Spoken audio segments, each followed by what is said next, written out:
The Reagan coalition was based on an alliance between, on the one hand, small government, big business conservatives on the one hand, and the kind of cultural resentments, especially among white working class Americans on the other. They held those together. It was a very reliable way for the Republican Party to retain national power. I think that's come unglued. It's come unglued for a variety of reasons, 2008 being one of them. The Republicans had not much to offer their working class followers except, what, more tax cuts? Cut Social Security. I mean, Donald Trump understood that. That was one of the reasons he was able to come in and take the nomination for himself. He understood the class aspects of all of this in a way that the Republican establishment just did not. And they were coming forward with all the old bromides, right? And he came along and said, no, no, no. Yeah, the tax issues, but we can even compromise on the tax stuff. Minimum wage, maybe not such a bad idea, but free trade, free trade, free trade. I'm going to be the man who can make the deals. Now, that is not the typical Republican establishment or even typical Republican line. So he was able to move to the left, if you will. So he's on the left of the Republican Party. He's more like Bernie Sanders in many ways on some issues than he is like the Republican Party.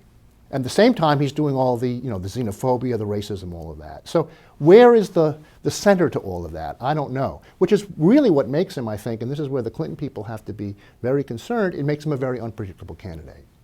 It makes him very difficult to gauge.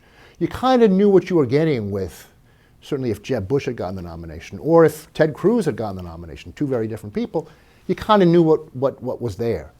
With Trump, who can change position that he held at 9 o'clock in the morning with great, great fervor, can change it all by 4 o'clock in the afternoon. I mean, this makes it, we're not dealing in a fact-based universe here. We're dealing in reality television. It's something that no political consultant, I think, has quite figured out. If he becomes president, will he be able to do everything that he says he's going to do? No. We still have a Constitution. If he suspends the Constitution, as you might imagine in some fantasy, right? We are under great attack or something, and he suspends the Constitution. Well, then we have a crisis that we've never faced as a country before, except possibly in the case of secession in 1860-61, where that was a constitutional crisis that ended up with 750,000 military dead. I don't want to go through that again. Can Trump do whatever he wants as president? Can he become a dictator? Only by suspending the Constitution of the United States. Under the Constitution of the United States, there are plenty of checks and balances on him.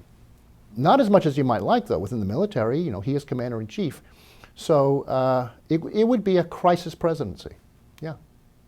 Every time you get one of these movements, and they've occurred before in American history, there's always an argument that somehow somebody has taken America away from Americans, and we're going to try to bring it back, take it back from them, and restore what was. That happened with the Federalists in 1800 about the unnaturalized immigrants. It happened in the 1850s with Irish immigrants and Catholic immigrants and Irish and German Catholic immigrants. And it's happening now. Something terrible has been taken away, and they're trying to bring it back. It's appealing to people's fears. They're appealing to people's sense of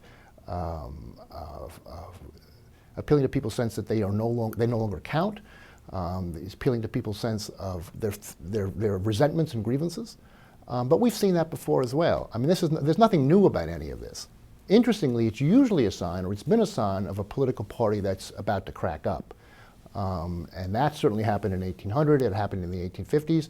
In the 1920s and 30s, the old guard in the Republican Party that brought back the economics that led to the Great Depression, they too were being buoyed up by a resurgence of nativism, which led to a law in 1924 that grossly restricted immigration from abroad. In all three cases, the parties either collapsed entirely or they were marginalized. The Republicans didn't elect a president from Franklin Delano Roosevelt coming in 1932 until 30 years later, and the president they elected in 1952, Dwight Eisenhower, basically ratified a New Deal consensus. So this making America great again usually means that a party is about to get under, fall under great pressure. It's going to, if not collapse entirely, at least it's going to disintegrate or be pushed to the margins.